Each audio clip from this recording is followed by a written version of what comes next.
In the town of Villa Marina, embraced by the sea wind and the silent hills, every house seemed to tell a story. Even that of Clara and her family, a modest villa but full of love and simple dreams. It was the coldest winter in years. Frosts gripped the streets and the wind whistled through the windows like a hungry wolf. To keep warm, Clara's parents had lit the old wood stove that dominated the living room, a safe stove, or so they had always thought. Before continuing, subscribe to our channel and activate the bell so you don't miss any of our stories. That night, however, something went wrong. Perhaps a spark escaped, perhaps a badly placed log of wood. It took only a moment, a small and silent mistake, and the flames began to creep between the walls. Clara was 6 years old. She was awakened by a pungent smell, by the strange crackling that seemed to chew the house piece by piece. When she opened her eyes, the smoke was already everywhere. She didn't understand, she coughed, she cried, while the room filled with an unbearable heat.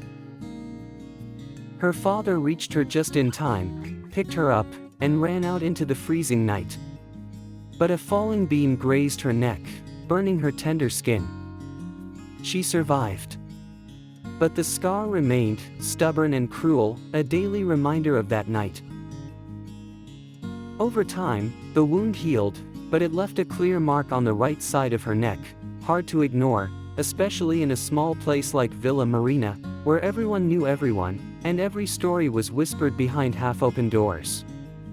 At first she was pitied. "Poor little thing," the women at the market said.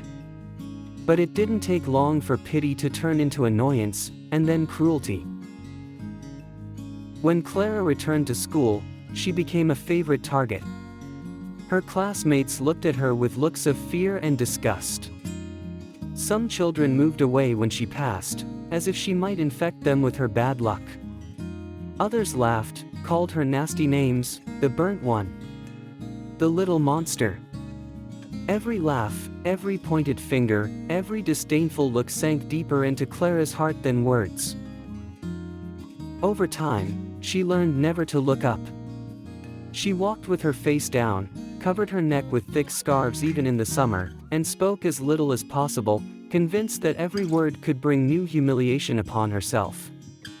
The pain she felt was silent, suffocated inside herself, and no one, not even her parents or teachers, seemed able to break the loneliness that enveloped her more and more every day. In the school hallways, every glance was a blade. With every stifled giggle, Clara curled up a little more inside herself, convinced, now without any doubt, that she was different. Worse still, that she didn't deserve love, friendship, happiness. Time only increased that invisible wall. As Clara grew, she became more beautiful, but the world around her seemed determined not to see it. Or maybe it was she herself who, unable to believe in herself, prevented anyone from truly getting close.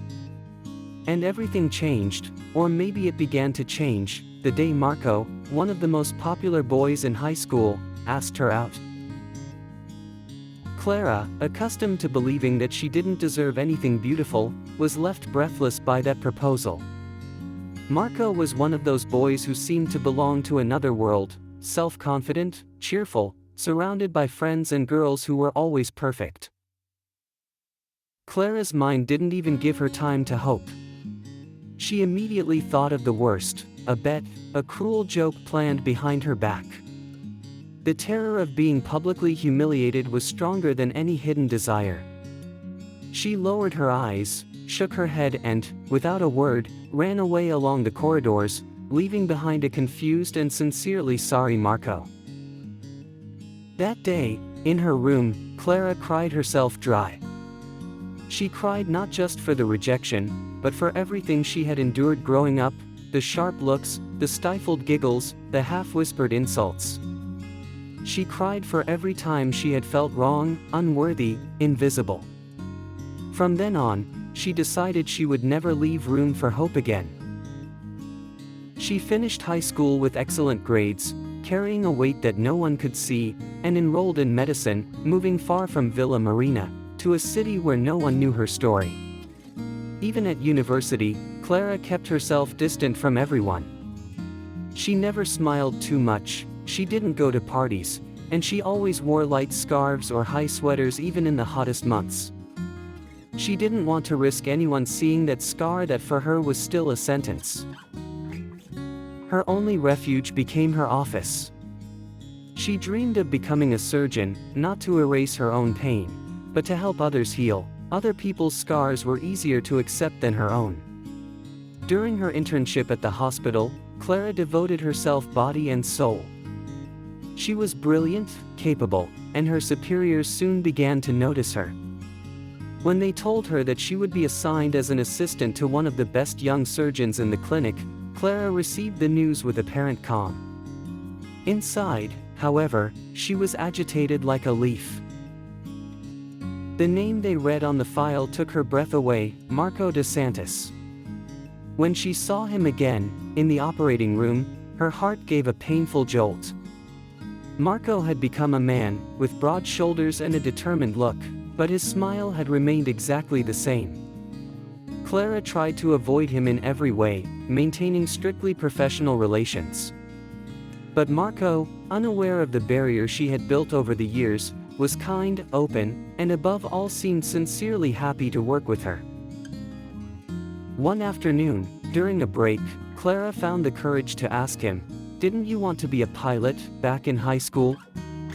Marco looked at her, with a smile that was full of melancholy. "It's true," he replied. "But then I changed my mind, because of you." Clara blanched. But he, with infinite sweetness, continued, "That day you rejected me. I realized that I didn't want to spend my life running away from the ground.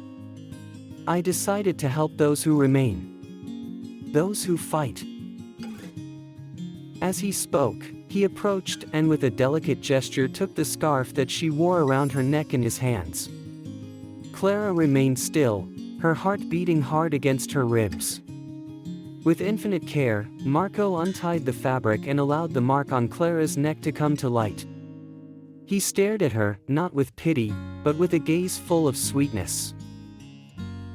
"This scar doesn't define you," she said softly, touching it with a finger. "And it doesn't ruin you. It's part of you. And you are beautiful." Clara instinctively turned to a mirror in the room. For the first time in years, she forced herself to really look at herself.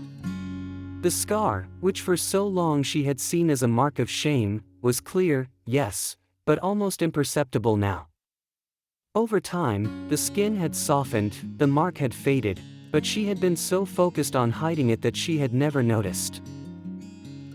Tears began to stream down her face, while Marco, in a low voice, added, "If you want, we can organize an intervention, but I don't think you need it. You're already perfect just the way you are." Clara burst into laughter through her tears. "Maybe you chose the wrong career," she joked, her voice breaking with emotion. "You should have been a psychologist." Marco laughed with her, and in that moment, for the first time in many years, Clara felt free. Free from fear, from judgment, from shame. Marco took her face in his hands and whispered, "I've never forgotten you, Clara. Not for a single moment." And when his lips touched hers, Clara understood that perhaps, finally, it was time for her to live, too. A year later, Clara and Marco's life had changed radically. They were a close-knit, happy couple, and they worked side by side in the clinic. That day, they were returning together to Villa Marina for a party for former students. Clara, wrapped in a champagne-colored dress that left her neck exposed, walked with her head held high, her face lit up by a serene smile. When they crossed the threshold of the old school, silence fell on the room. All eyes turned toward her. Her old classmates, those who had humiliated and mocked her, were left speechless. Clara was beautiful. Not just for her external beauty, but for the light she radiated, a gentle strength, a proud dignity, a courage that no one could ignore anymore. Even the girls who had once laughed at her came forward, stammering awkward compliments. Clara responded with a smile, without rancor. She had forgiven everyone. Not for them, but for herself. That evening, between laughter and stories, Clara and Marco talked about their story. And when Clara told how she had decided not to remove the scar, because it was part of her, because it was the symbol of her strength, she saw in the eyes of those who listened to her something she had never seen before: respect. And finally she understood. She had never been a monster. She had always been extraordinary. Did you like this story? Leave a comment below. Thanks for watching the video till the end and see you next story.